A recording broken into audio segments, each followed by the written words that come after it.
Funding for this program was also provided by the Corporation for Public Broadcasting and the financial support of viewers like you.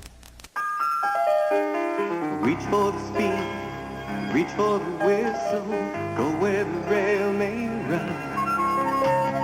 Reach for the words, reach for the story, follow the rainbow sun. To a shining time station, where dreams can come true, waiting there for you.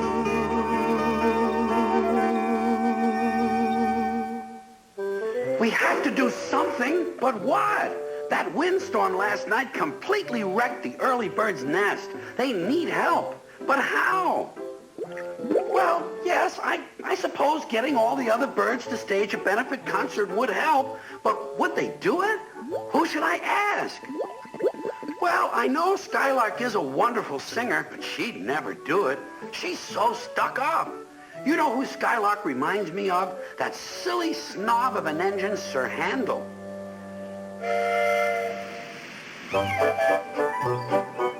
Skarloey and Rheneas work on the railway that weaves round lakes and along mountain sides. Their coaches are filled with visitors, and the engines are proud to run the line, come rain or shine.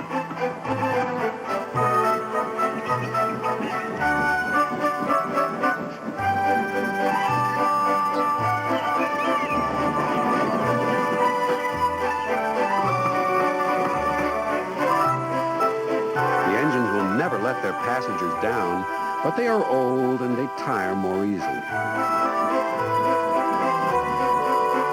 Their drivers understood this and they spoke kindly to them. There's more than enough work for both of you on this railway. The manager is sending 2 more engines to help us run the line.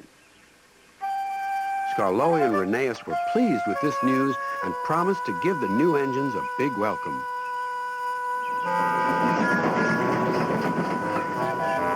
When Sir Handel and Peter Sam arrived, they found they had much to learn. What a small shed, grunted Sir Handel. This won't do at all. We're much too good for this old shack. I think it's nice, said Peter Sam. Huh, replied Sir Handel. What's that rubbish? Shh, said Peter Sam. That's Skarloey. He's famous. And then he whispered to Skarloey. I'm sorry, Skarloey.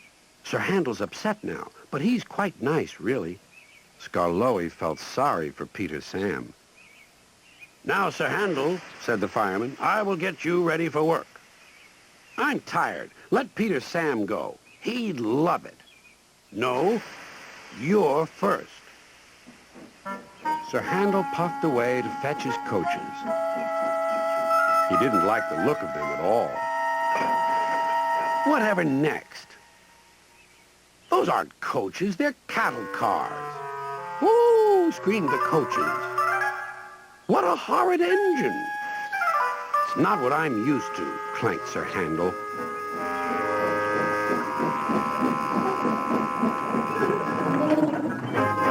He rolled to the platform just as Gordon arrived. Hello, who are you? I'm Gordon. Who are you? I'm Sir Handel. I've heard of you. You're an express engine. So am I. But I'm used to new coaches, not these cattle cars. Do you have new coaches? I see you do. We must have a chat. Sorry I can't stop. We must keep time, you know. Gordon was speechless. Clouds of steam filled the air as Sir Handel huffed and puffed along the line.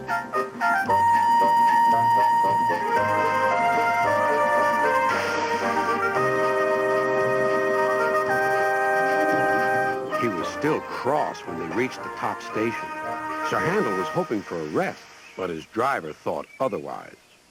We'll leave the coaches now and fetch some cars from the quarry. Cars, snorted Sir Handel. Cars. I won't. So there.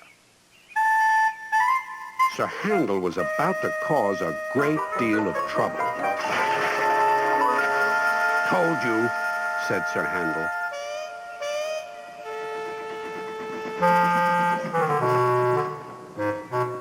By the time workmen came to rescue him, Sir Handel was feeling rather silly. To make matters worse, there stood Sir Topham Hatt. His message to Sir Handel was brief and blunt.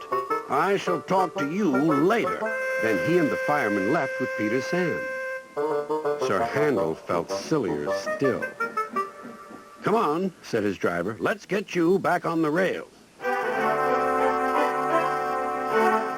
When Sir Handel crawled home, he found Sir Topham Hatt waiting for him. "You're a very naughty engine. I hope I can trust you to behave when you next come out of this shed." After hearing that, I'm sure Sir Handel will, aren't you? I will call her. Give me a minute. I have to rehearse a bit. Skylark, I was wondering if you'd be so kind as to perform a song or two at a benefit concert to help the early birds. She hung up on me. Who does she think she is? I told you, someday that stuck-up Skylark will learn her lesson, just the way Sir Handel did. Sir Handel is very proud of his big, sturdy wheels. They have broad tires and hold well to the rails, but they are unusual. One day, the other engines wouldn't stop teasing him. "Look at his steamroller wheels," they joked. "Be quiet," snorted Sir Handel. "You're jealous." "Don't worry," soothed Peter Sam. "The engines all teased me about my special funnel until they learned how useful it is." "Did you hear that?" huffed Sir Handel. "My wheels are special, like Peter Sam's funnel. I can go faster than any of you." Skarloey had a plan to make Sir Handel see sense. "With your grand wheels, Sir Handel," said Skarloey, "you're just the engine to tackle George." "Who's George?" "That steamroller over there," replied Skarloey. "Listen." The steamroller was making rude remarks about the engines. "Railways are no good. Turn them into roads. Pull them up. Turn them into roads. Railways are no good. Turn them into roads. Pull them up. Turn them into roads." "Don't worry," said Sir Handel. "Leave him to me. I'll send him packing. George will soon get a run for his money." Later that morning, George was at the level crossing. "Huh. You're Sir Handel, I suppose." Sir Handel was standing no nonsense. "And you, I suppose, are George?" "Yes, I've heard of you." "And I've heard of you. You swank around with your steamroller wheels, pretending you're as good as me." "Actually, I'm better. Goodbye."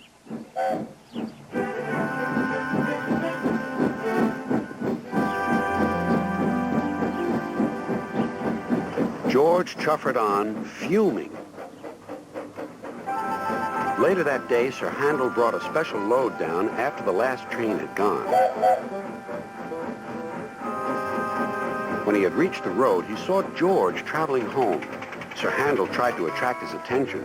"Beep, beep, beep." George took no notice. There was barely room to pass.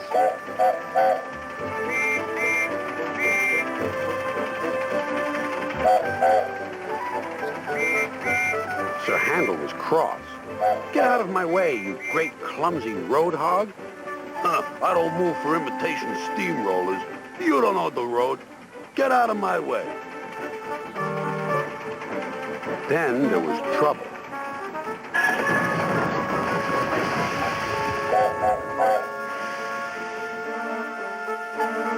"Ah!" cried Sir Handel. "That was your fault." "No, it wasn't. It was yours." Everyone was arguing about who was to blame. "Hello, hello, hello," said a policeman ominously. "And what's going on here?" This made everyone stop arguing. They set to work clearing up the mess instead. Next day, the workmen put up a fence between the road and the railway. Then they went away, taking George with them. Sir Handel thought he had made George go away.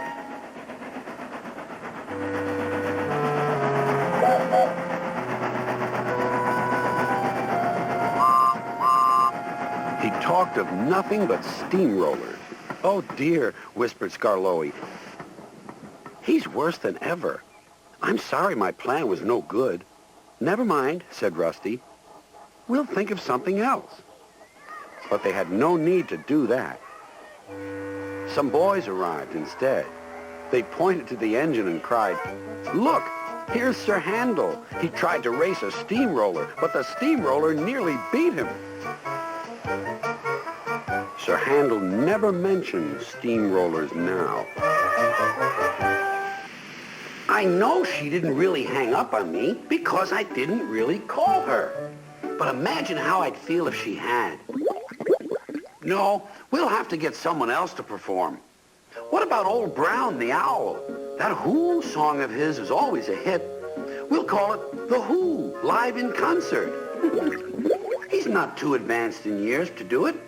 Remember how old Edward came through when James needed help? One day, James had to wait at the station till Edward and his train came in. This made him cross. Late again! Edward laughed and James fumed away.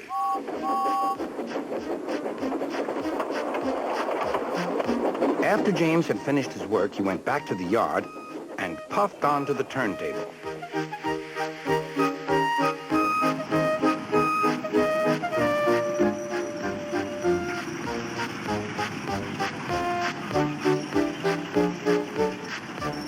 He was still feeling very bad-tempered. Edward is impossible, He grumbled to the others. He clanks about like a lot of old iron, and he is so slow, he makes us wait. Thomas and Percy were indignant. Old iron? Slow? Why, Edward could beat you in a race any day. Really, said James. I should like to see him do it.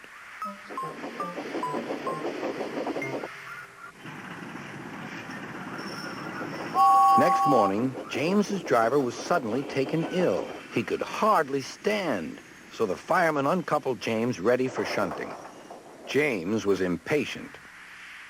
Suddenly, the signalman shouted. There was James puffing away down the line. All traffic halted, called the signalman. Then he told the fireman what had happened.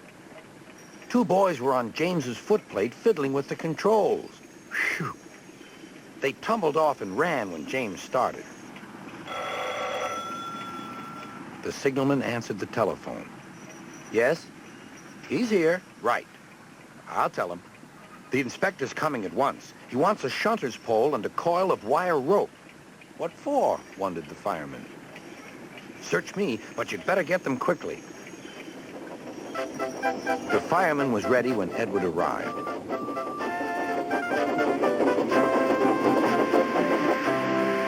The inspector saw the pole and the rope. Good man, jump in. We'll catch him, puffed Edward. James was laughing.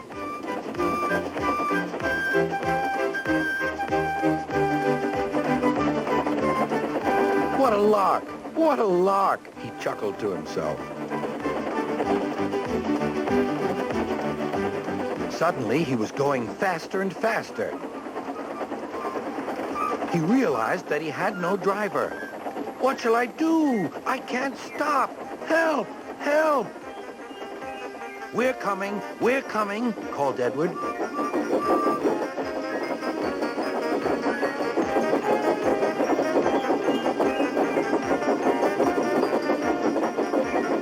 Edward was panting up behind with every ounce of steam he had. At last, he caught up with James.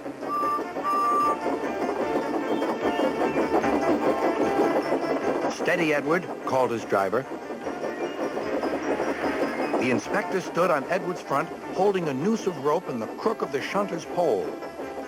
He was trying to slip it over James's buffer. The engines swayed and lurched. At last, got him, he shouted. He pulled the noose tight. Gently braking, Edward's driver checked the engine speed, and James's fireman scrambled across and took control. So, the old iron caught you after all, chuckled Edward. I'm sorry, whispered James. Thank you for saving me. You were splendid, Edward. That's all right, replied Edward. The engines arrived at the station side by side. Sir Topham Hatt was waiting. A fine piece of work, he said. James, you can rest and then take your train. I'm proud of you, Edward. You shall go to the works and have your worn parts mended. Oh, thank you, sir, said Edward. It'll be lovely not to clank. I called Owl. He sleeps all day, but I got his answering machine. I left a message, but I doubt he'll show up. I suppose we could ask Cuckoo, but he's so cheeky. Cuckoo's every bit as cheeky as Thomas the Tank Engine. It was a beautiful morning on the island of Sodor. Thomas the Tank Engine's blue paint sparkled in the sunshine as he puffed happily along his branch line with Annie and Clarabelle.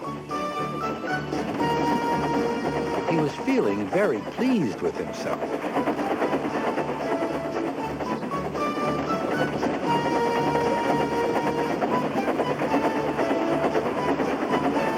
Hello, Thomas, whistled Percy. You look splendid. Yes, indeed, boasted Thomas. Blue is the only proper color for an engine. Oh, I don't know. I like my brown paint, said Toby. I've always been green. I wouldn't want to be any other color either, added Percy. Well, anyway, huffed Thomas, blue is the only color for a really useful engine. Everyone knows that. Percy said no more. He just grinned at Toby. Later, Thomas was resting when Percy arrived. A large hopper was loading his freight cars full of coal. Thomas was still being cheeky. Careful, he warned. Watch out with those silly cars. Go on, muttered the cars. And by the way, went on Thomas, those buffers don't look very safe to me. The last load poured down. Help, help, cried Thomas. Get me out. Percy was worried, but he couldn't help laughing. Thomas's smart blue paint was covered in coal dust from smokebox to bunker.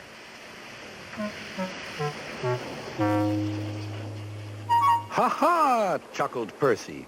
You don't look really useful now, Thomas. You look really disgraceful. I'm not disgraceful, choked Thomas. You did that on purpose. Get me out.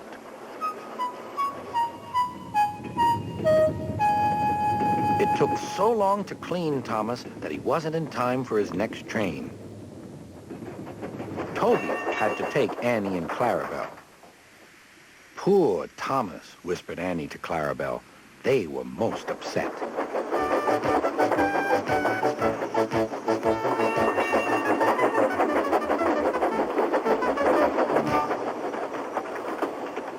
Thomas was grumpy in the shed that night. Toby thought it a great joke, but Percy was cross with Thomas for thinking he had made his paint dirty on purpose. Fancy a really useful blue engine like Thomas becoming a disgrace to Sir Topham Hatt's railway. Next day, Thomas was feeling more cheerful as he watched Percy bring his cars from the junction. The cars were heavy and Percy was tired.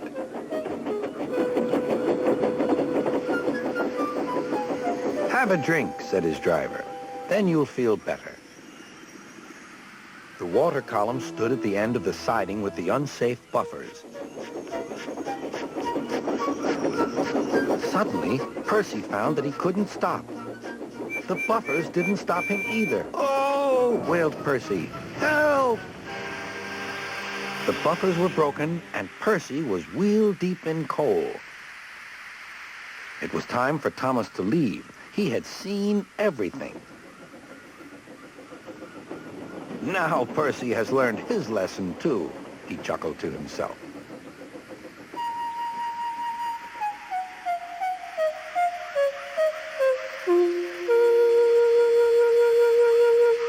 That night, the two engines made up their quarrel.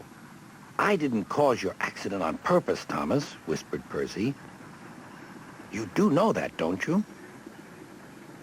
"Of course," replied Thomas, "and I'm sorry I teased you. Your green paint looks splendid again, too. In future, we'll both be more careful of coal." So, that lets out Skylark, Owl, and Cuckoo. Is there anyone else to ask? Blue Jay? Surely you jest. You know what Blue Jay is. The bully of the neighborhood. You don't really think he'd offer to help the early birds, do you? All right, I'll ask him. But he'll never do it. Blue Jay's as mean as that Diesel. Stepney's visit to Sir Topham Hatt's railway was coming to an end. "We shall miss you," said Sir Topham Hatt. Then he turned his attention to all the other engines. "My railway is very busy, and I'm pleased with you, but you need help. A diesel is all that's available. Please do your best to avoid any disturbances." What does that mean? Whispered Duck. That means this diesel is difficult. Snapped James. And he was. The diesel surveyed the shed. "Not bad. I've seen worse. At least you're all clean." The engines glared. "It's not your fault, but Sir Topham Hatt should scrap you and get engines like me. A fill of oil, a touch on the starter, and I'm off. No bother, no waiting. They have to fuss round you for hours before you're ready." The engines were furious. Next morning, they held an indignation meeting round the turntable. "Disgraceful. Disgusting. Despicable. To say such things to us," cried Donald and Douglas. "It's to teach 'em a lesson we'd be wanting. Now, how do we do it?" Their chance came sooner than expected. The diesel was purring comfortably. An inspector watched a fitter making final adjustments. The wind tugged at the inspector's hat. The diesel was ready. "Look at me, Duck and Stepney. Now I'll show you something." He rolled proudly toward his coaches. Then it happened.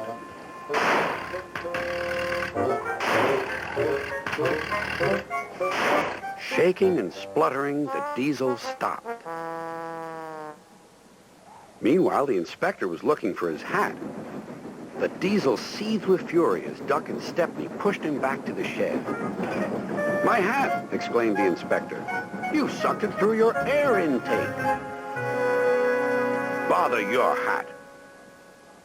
The heavy train's due out. You'll have to take it, Duck. Stepney, will you help, please?" "Thank you, sir," cried Stepney. "I'd like a good long run on my last day." The engines were soon ready. "Gordon will take over from halfway, so get the train to there. Good luck." "Don't worry," smiled Stepney. "We'll get there, and be early, too." The cavalcade moved carefully over the rails and out to the open line. "Now for a sprint," puffed Stepney. "I'm ready when you are," replied Duck. Soon they were whizzing through Edward Station. And next they charged at Gordon's Hill beyond.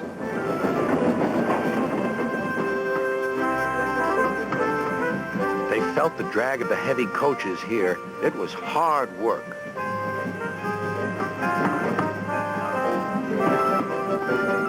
At last they were running smoothly along the line toward the big station.